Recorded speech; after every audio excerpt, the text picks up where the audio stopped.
Hello and welcome to the Manage Self Lead Others podcast, mainly for experienced and aspiring people managers. I'm your host, Nina Sunday. This is the show to help you explore ways to become the best version of yourself at work as a manager. Each episode you'll hear from some of the brightest business minds on the planet who share your passion to elevate and transform team culture. They'll share insights in self-leadership and leading others. Together we can make workplace culture better. Are you ready? Because it's time to manage self, lead others.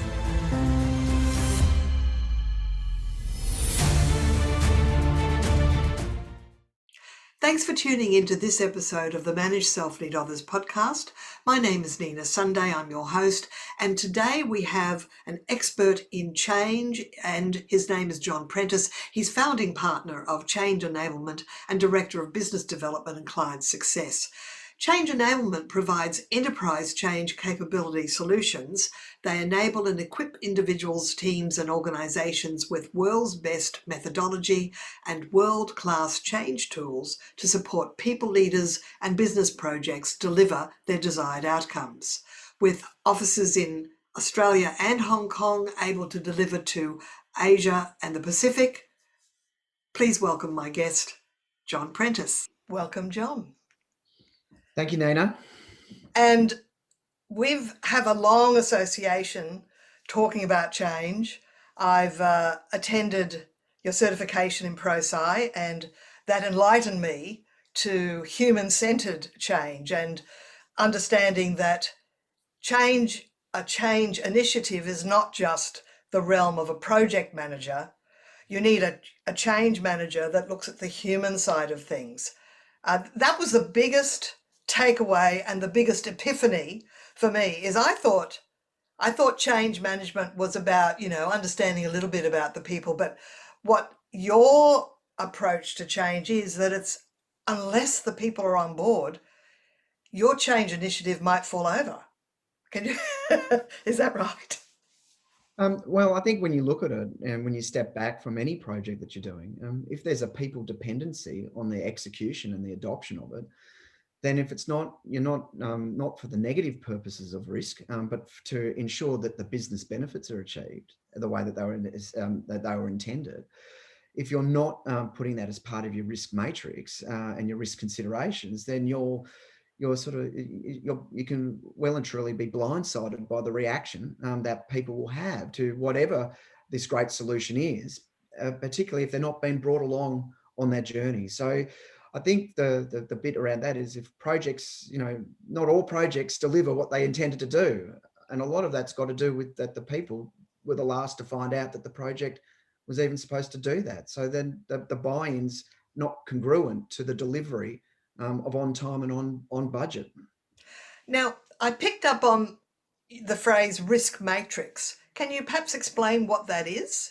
It's a tool by the sounds of things. Well, I just, if you're a project manager, you understand that there's, you're managing lots of risk. And I think for a long, long time, I think that's the risks are, in the delivery of a function or a task or a work group in the sense of their ability to fulfill that componentry that, makes up the Gantt chart that gives us the ability to do a whole bunch of dependencies.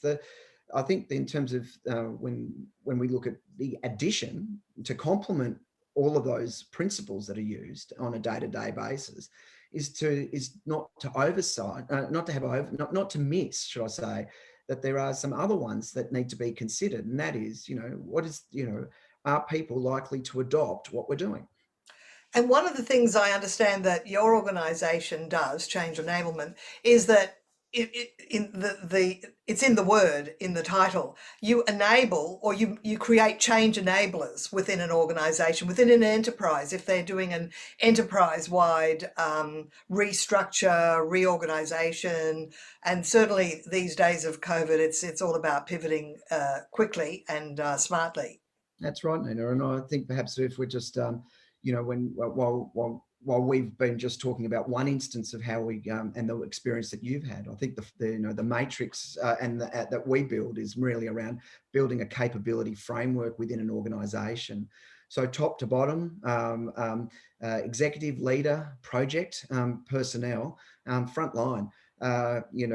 Share a common language with change. They are, they test and try themselves against change, and build an internal capability that enables them to address and face and get through any change that they're having. So whether it be a project or a program that affects the organisation, whether it be a team-based initiative, or whether it be just at an individual level, in terms of how they're developing themselves professionally.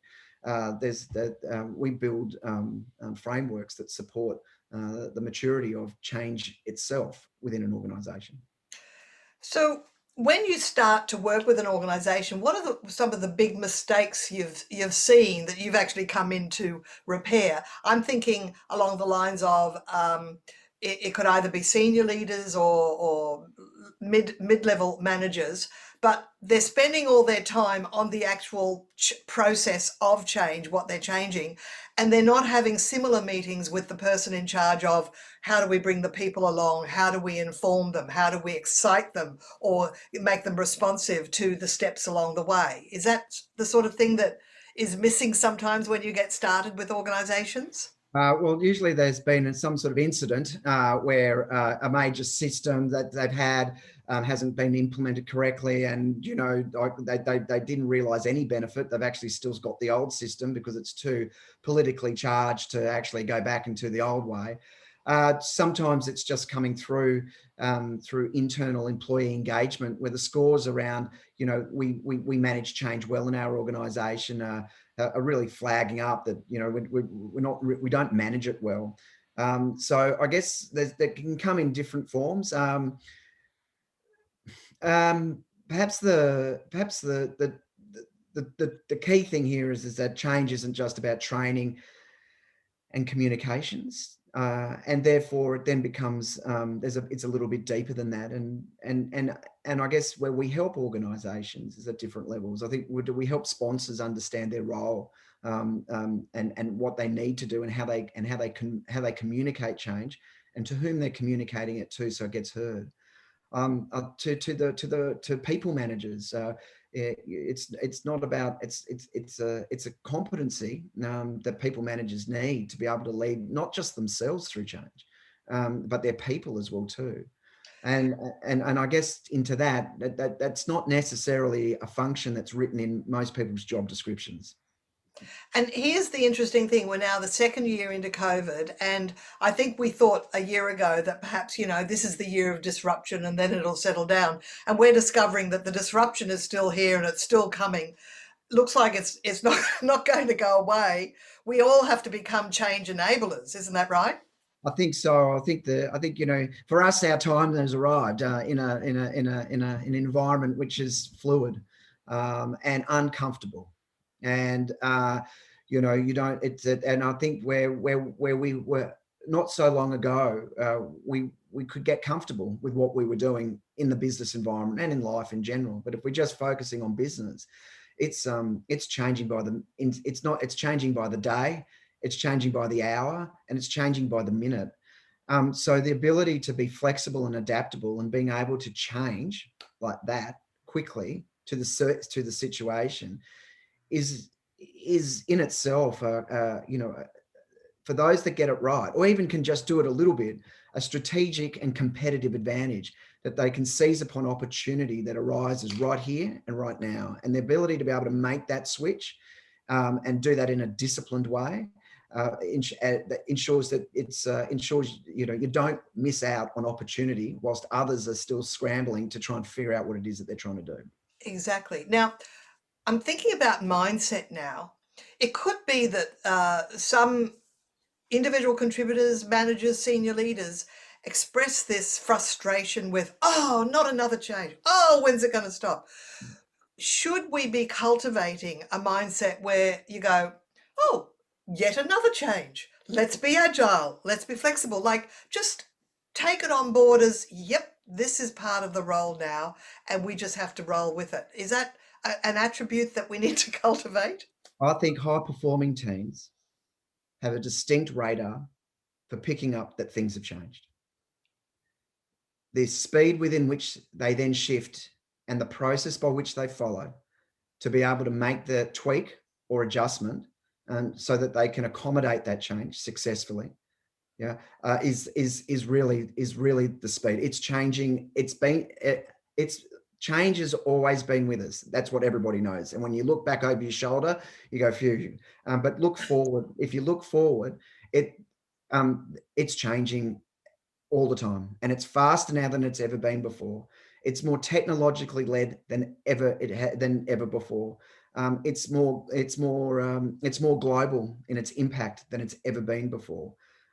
So whether it's change within your own organization that we need to make, whether it's change with customers that we need to make and how we service them, whether it's change with suppliers and how they're dealing with the changes themselves. I think the key thing is within change, in the uncertainty of it all, people look for leadership, and they look for those that can actually provide a pathway which is clear for them, even in all the uncertainty, for them to follow. And I think, therefore, as organizations that see themselves as leaders within their industry, at leaders in terms of what they do, need to start to breed that culture and that mindset within their organization, that it's not safe to be comfortable. Absolutely. I saw an ad on television with the key word was life unchanging, and I went, in your dreams. I think they're speaking to a cohort that is fast disappearing because life is changing, and we just have to accept that and not waste time. Teams and managers shouldn't be wasting time complaining about, oh, we have now, we have to stop doing this and do something new. It's like we just have to relish it and move forward. Is that right? Oh, well, the default position generally with us as human beings is with change is that we don't like it. So, I think that, overcoming that initial hurdle, and if I flick back to your mindsets question before, we've got to switch the switch. It's the reality is that we're not going back to what we knew. So, in terms of uh, making sure that change moves forward and we don't waste time worrying about, do we have to change? The idea is we have to change before we have to. And even if you do something, take the wrong step, that's better than taking no step, because you can correct a wrong step. Taking no step at all is actually moving backwards. Can you talk to that? Well, I just think it all starts with, do people know how to start a change conversation? Do they know the right vocabulary to use to structure the conversation so it's not about spooking people or making people retreat. It's about making the landscape safe.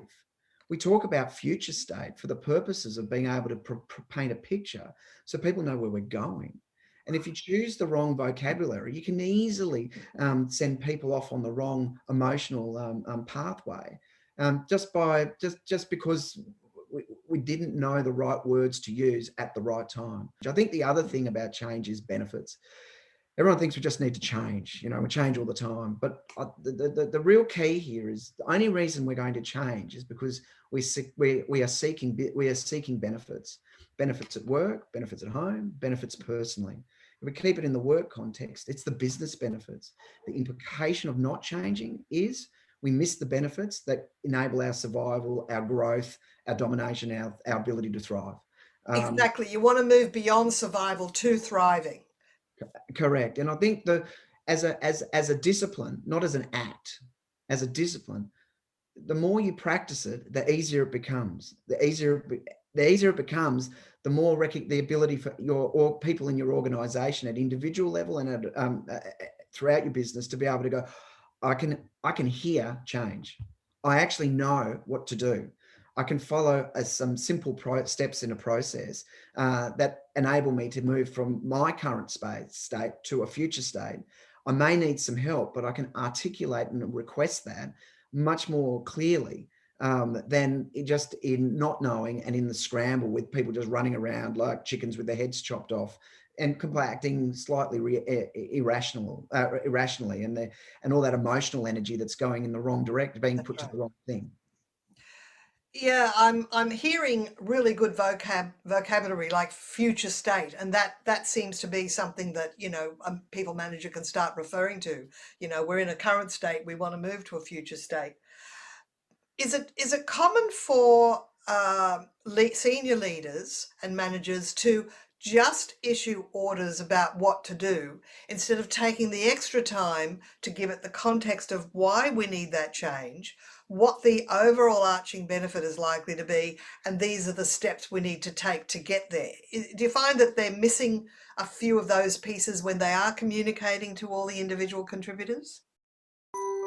This episode is brought to you by Global X. Since 2008, Global X ETFs has been committed to empowering investors with unexplored, intelligent solutions. Global X specializes in exchange-traded funds that offer exposure to the artificial intelligence ecosystem, including themes like data centers, robotics, semiconductors, and cloud computing. To learn more about Global X's entire suite of ETFs, from covered calls, fixed income, emerging markets, and more, visit globalxetfs.com. Possibly, and I think that's perhaps if we then sort of frame that up in terms of the strategic plan of any organisation, it links back to the fact that it's not an uncommon activity. It's a common activity for all organisations to develop a strategic plan. Perhaps the missing link there is, does everybody understand it? And does everybody understand why we're doing it, and the motivational drivers that sit behind it, so people can buy in? And I guess we're talking about a COVID situation, a pandemic situation at the moment. The COVID provides apparently a burning platform for communication up from top to bottom to be as clear as it's ever needed to be, in order to ensure not only does the businesses continue to operate, but that people are safe and survive. But there seems to be no negotiation when it comes to following those instructions and hearing those messages. In fact, the evidence I would suggest is that we're at our best when we're operating under pandemic conditions. But when that's not there, but the strategic plan is there seems to be an ability to pick and choose what we're going to buy into, as opposed to there's really no difference, is there? Unless there's, in my mind, that your strategic plan is your burning platform. So where's the gap? And I think sometimes that's got to do with how the message is conveyed. I think it's also got to do with, how do people actually know what to do with it now once it's been delivered to them, and can they see their role in how they can actually affect the strategic outcomes that are being presented to them. So in some ways, the strategic plan is the biggest change document in terms of what people need to digest and get their heads around in their busy days. And I know that you work with large organisations to do an enterprise level change initiative, and you have a number of tools that you use to do that. You have, I think, the ADCAR model, and you also have an experiential gamified model as well. Can you speak to those? I can. I think, world-class methodology matched with world-class experiences in a COVID-safe, globally connected environment allows us to design programs that are fit for purpose for organisations, irrespective of where they are with their maturity with regards to where they are with change management, change leadership, and change in general. So I think I think when we do our assessment, we may just start with, when we look at what do you need and where do we start? It may be that it's a 40,000 foot front end. Here are the basic concepts that you need to get started, and that might just be all you need. That may be some ProSci change management fundamentals. It could also be that we're not even ready for that yet. We just need to come in at it and just experience it, so we can actually get some team going around that. So we've actually got some common language. I think the important bit though is that, in a lot of instances, change doesn't come necessarily. The concept of change doesn't come with a positive. It generally is digested as a negative. I think what we endeavour to do is work with organisations as their change partner over an extended period of time, through a program to take the lid off the box and let change be spoken about constructively, to get people to do change without overwhelming them with models and everything else, but they can apply it in a simply within their own environment, so that they can see the benefits themselves. So they themselves are saying, well, I've done that. I need to advance myself a little bit further. So within the organization, it becomes a competency that we seek, rather than have change done on, so to speak. I'm hearing that currently that there's a lot of change fatigue at the moment. What do you think is the gap that's causing that change fatigue? I mean, apart from the fact that we've got so much change, but surely if the right systems and processes are in place, that change fatigue can be reduced or minimized. If I look at my own experience, I think, if I take the last 12 months, I think a lot of us, some organizations thrived through COVID. In fact, it was their best performing years ever. But I think for a lot of us, we went from a state of comfort that was leading right up to the moment of which all of a sudden we're in a near-death experience and we're fighting for survival. And I think the amount, people might think that there may not have been a lot of work businesses shut, they weren't able to trade, but I don't think that meant work stopped. In fact, I think lots of people were working harder and have worked harder in the last 12 months than they've ever worked before, in order to save their businesses and get ready for the reopening of their economies.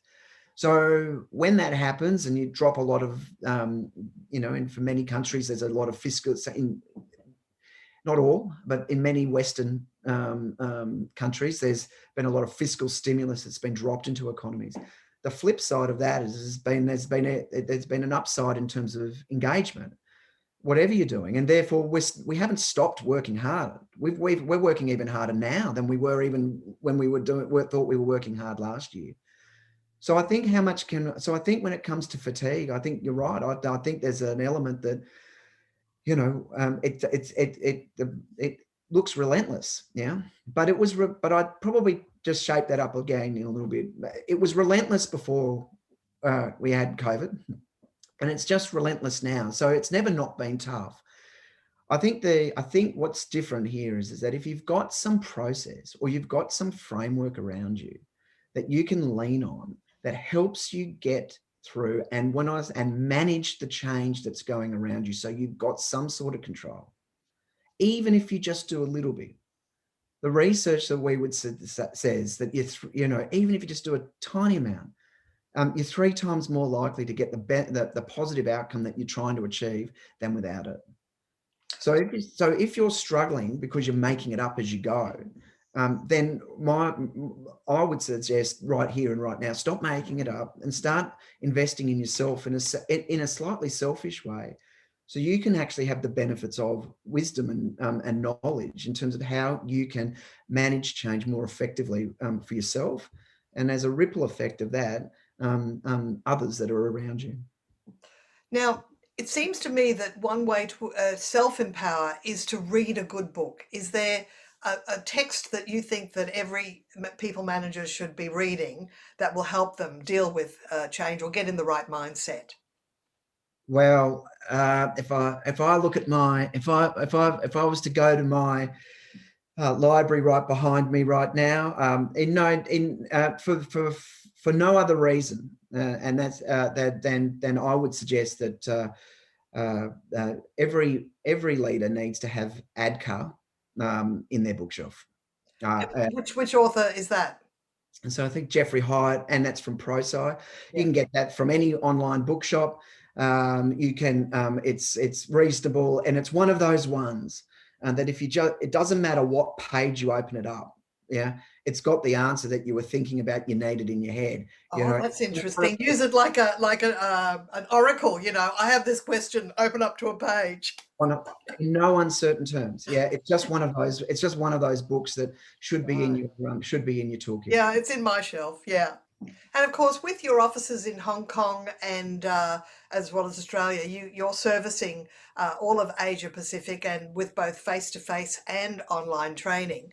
But I do understand, I think the gamified experiential version, that's face-to-face only, is that right? No, it's virtual. I think we've, yeah, I think it's so, Nina, where there's an opportunity to do face to face, we'll grab it. It's always good to be in a classroom. Reality is that it's going to be quite a while before we'll be able to do that. And I think when as we live in change, we've got to take our customers with us to where the future is. And Zoom and Teams and all of these virtual solutions that enable us to connect globally, all at the same time. And as I call it, teleport your resources and your teams together.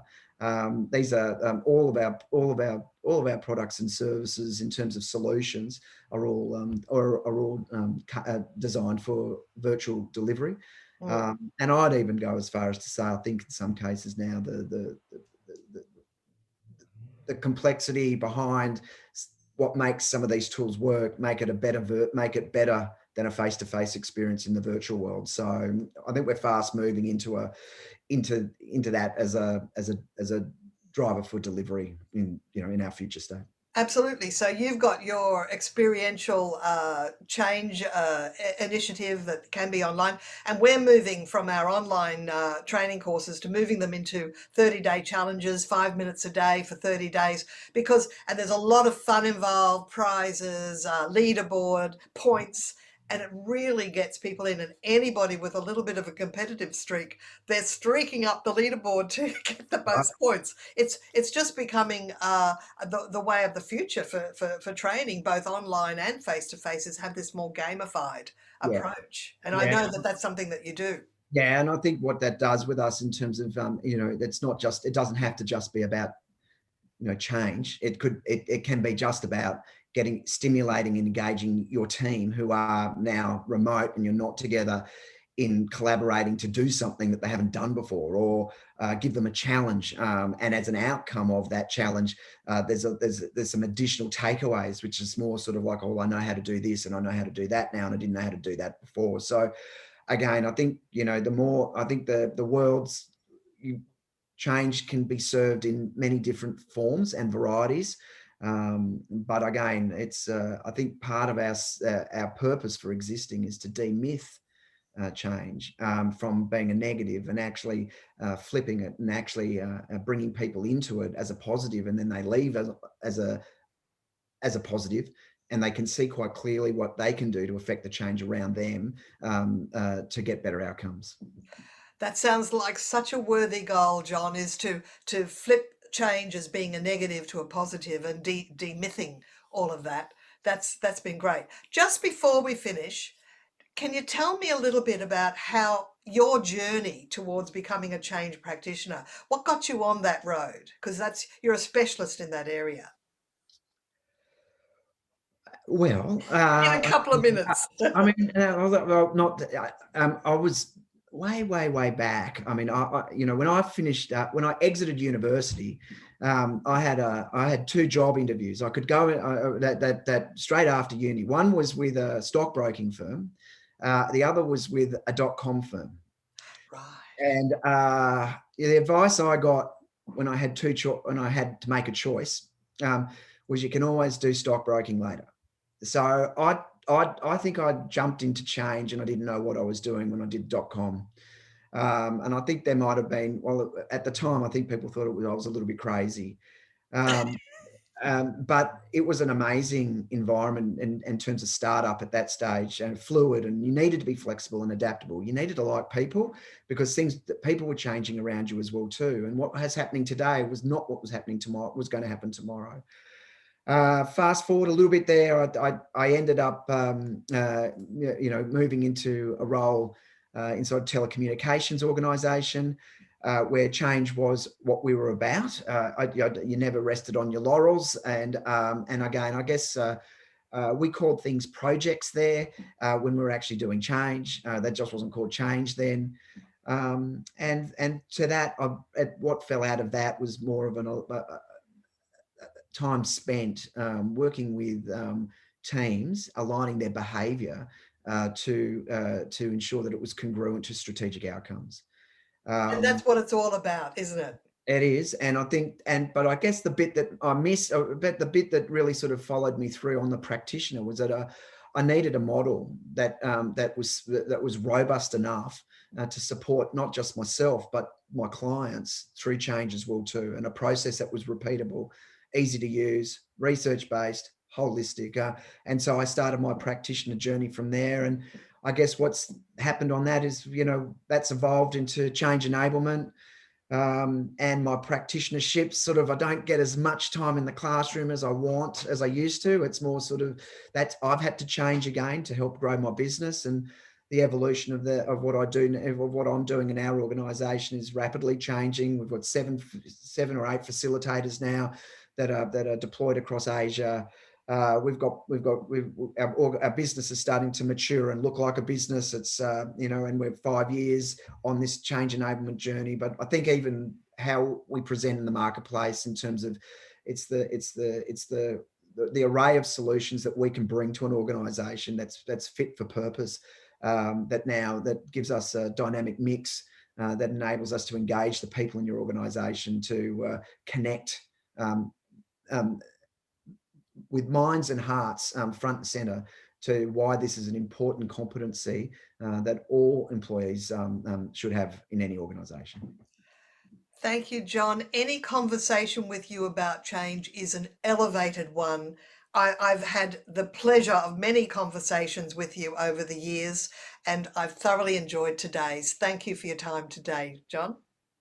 Thank you, Nina. It's a pleasure to see you again, and thank you so much for inviting me in to share some of my thoughts with you. Yes, absolutely. Thanks so much, John. Today we've been speaking with John Prentice on the Manage Self Lead Others podcast. I'm your host, Nina Sunday. Remember to subscribe and listen to Manage Self Lead Others wherever you get your podcasts. Till next time, ciao for now.